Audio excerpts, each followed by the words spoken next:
Medak parliament సభ్యులు శ్రీ మాధవనేని రఘునందన్ రావు గారికి జన్మదిన శుభాకాంక్షలు. నల్లంగుండ నర్సింగ్ గౌడ్, రామచంద్రాపురం 112వ డివిజన్ ప్రెసిడెంట్, పటాన్చెరు నియోజకవర్గం.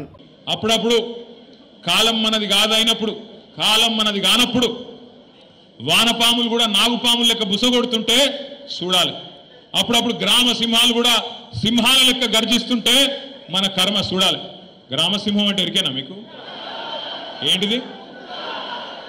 మీరు కరెక్ట్గా డిసైడ్ చేసుకోరు భయ్. కుక్కనా నక్కనా ఏదో డిసైడ్ చేసుకోరు మీరు. మొన్న అసెంబ్లీలోనేమో మీరు హరీషన్న నక్క కథ చెప్పిండి, విన్నారా? ఇన్లే.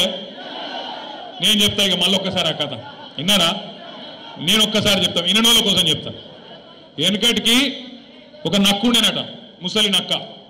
ఇక ముక్కుకుంటా మూలుక్కుంటా అటు ఇటు తిరుగుతుండేట. యాడేమన్నా తిండి దొరుకుతుందా, యాడేమన్నా కొద్దిగా పీక్క తిందామా అని చెప్పి అక్కడిక్కడ ఇక్కడక్కడ చక్కర్లు కొట్టుకుంటూ తిరుగుతుండేనట. అయితే ఒక రోజు ఏమైంది, ఆ నక్క అటు మా సిరిసిల్ల పొంటికెళ్ళి నడుచుకుంటూ పోతుందట. పొంగ పొంగ మా దగ్గర బాగా, మా గూడూరు ప్రవీణ్ అని ఇక్కడనే ఉన్నాడు, ఇక్కడనో ఇగో అక్కడ మా దగ్గర పద్మశాలి సోదరులు బాగుంటారు. మా వాళ్ళు ఏం చేస్తారంటే ముందు బట్ట నేస్తారు, ఆ తర్వాత డైయింగ్ చేస్తారు. అటెంట్గా దాన్ని మళ్ళీ ఎండబెట్టి మొత్తం మంచిగా సాఫ్ సఫాయి చేసి ఆఖరికి మొత్తానికి మార్కెట్లో అమ్ముతారు. అయితే ఒక దగ్గర మొత్తం డైయింగ్ చేసేటప్పుడు ఒక పెద్ద బాండీలా నీలం రంగు పోసిపెట్టిరట. ఆయనకి నక్క పోకుండా జారెన్లా పడ్డది. పడి లేచి చూసుకునే వరకు మొత్తం నీలం రంగు అంటింది. ఆడికెళ్ళి ఉరికింది, అట్లా జంగల్ పంట పోయింది. పోయే వరకు జంగల్లో ఉన్న మిగతా జంతువులన్నీ పరిశాన్ అయినాయట. ఇదేమో కొత్తగా ఉంది, ఏదో నీలం రంగు విచిత్రంగా ఉందని చెప్పి భయపడడం మొదలుపెట్టినాయంట. నక్క కూడా అబ్బాయి ఇదేదో మంచిగా ఉన్నదని చెప్పి నక్క కూడా చెప్పిందట వాడికి, నన్ను దేవుడు పంపిండు, పైకేళ్ళు పంపిండు, ప్రత్యేకంగా పంపిండు, అందుకే నేను ఇట్లున్నా, మీకు ఏం కావాలంటే అది నేను చేస్తా, మీరు అందరూ కూడా రేపటి నుంచి నా నాయకత్వాన్ని ఆమోదించండి, నన్ను రాజును చేయండి అన్నారట. అంటే వీళ్ళందరూ కూడా కరెక్టే, పాపం దేవుడు పంపిండు కదా అని చెప్పి ఆ నక్కని తీసుకుపోయి సింహాసనం మీద కూర్చోబెట్టిరు.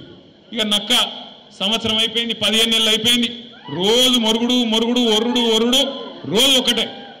ఆఖరికి 15 నెలలు అయినాక ఒకరోజు వానకాలం వచ్చింది. ఆ నక్క టైం బాగలేక బయటికి పోయింది, ఆయన వాన షురు అయింది, రాళ్ళ వాన కొట్టింది. సంపుడు చంపే వరకు రాళ్ళ వాన ఏమవుతుంది, వానలో రంగంతా పోయింది. రంగంతా పోయి ఆయన నక్క చూసుకోలేదు, తిరిగి మళ్ళీ వాపసు వచ్చింది. అందరు చూసిరు, రంగు పోయింది, నక్క నిజ రూపం బయటపడ్డది. ఇక తర్వాత ఏమవుతుంది, ఈపు చింతపండు అయింది. తర్వాత ఉరికిచ్చి ఊరు అవతలికి చంపారు. నేను ఎవరి గురించి చెప్తున్నా ఏమైనా అర్థమైందా? నేను ఒకరి గురించి చెప్పాలి, ఇద్దరి గురించి చెప్పిన. కాంగ్రెస్ బీజేపీ రెండు దొందే. వీళ్ళేదో మంచోళ్ళు, ఆలేదో లంగలు కాదు, ఇద్దరు లంగలే.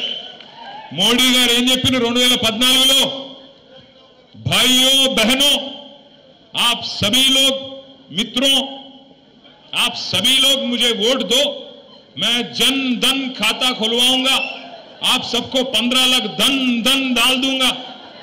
पड़े 15 लाख పడాలి. కానీ మనకు ఎందుకో కానీ మరి బీజేపీ ఓట్లు అయితే బాగానే గుద్దుతున్నారు. కరీంనగర్లో 15 లాఖ లేదు, 15 రూపాయలు కూడా లేదు, వచ్చింది లేదు, చేసింది లేదు. సంవత్సరానికి 2 కోట్ల ఉద్యోగాలు ఇస్తా అన్నాడు. మరి 11 సంవత్సరాలలో 22 కోట్ల ఉద్యోగాలు ఇవ్వాలి. వచ్చినాయా ఉద్యోగాలు? రాలే. అక్కడ ఆ మోసం, ఇక్కడ 6 గ్యారంటీలు, 420 హామీలు, 420 మాటలు, ఇక్కడ ఈ మోసం. అందుకే నేను చెప్పిన నక్క కథ ఒక కాంగ్రెస్ గురించో రేవంత్ రెడ్డి గురించో కాదు, ఇద్దరి గురించి. కాంగ్రెస్ బీజేపీ ఇద్దరు మోసగాళ్ళే. ఈ మోసం నిన్నీయాల చాలైంది కూడా కాదు.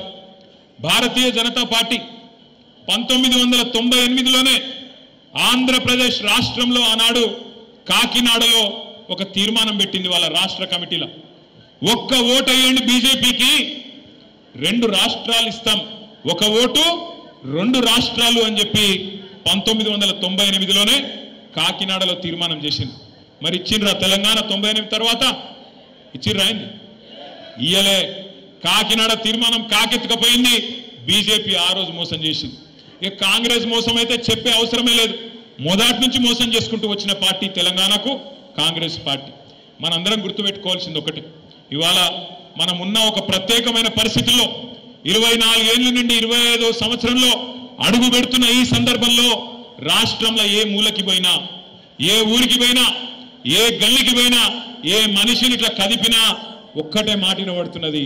పోయి ఒక రైతును అడగండి, ఏ ఊళ్ళోనైనా సరే, అది మా గంభీరావుపేట మండలం నర్మాల కావచ్చు, లేదా ఇక్కడ ఎల్కతుర్తి దాకా కావచ్చు, లేదా అక్కడ పోతే మంతినిలో కాటారం దాకా కావచ్చు, ఇంకొకడ కావచ్చు. ఎక్కడ పోయి ఏ రైతును ఒక్కసారి ఇట్లా ఒక్క మాట మాట్లాడించినా గుడ్లకెళ్ళి నీళ్ళు వస్తున్నాయి. బాధ మామూలు బాధ వ్యక్తం చేస్తలేరు. ప్రపంచంలో ఏ మూల ఏ క్షణం ఏం జరుగుతుందో వేగంగా తెలుసుకోవడానికి తొలి వెలుగు వాట్సాప్ ఛానల్ని ఫాలో చేయండి.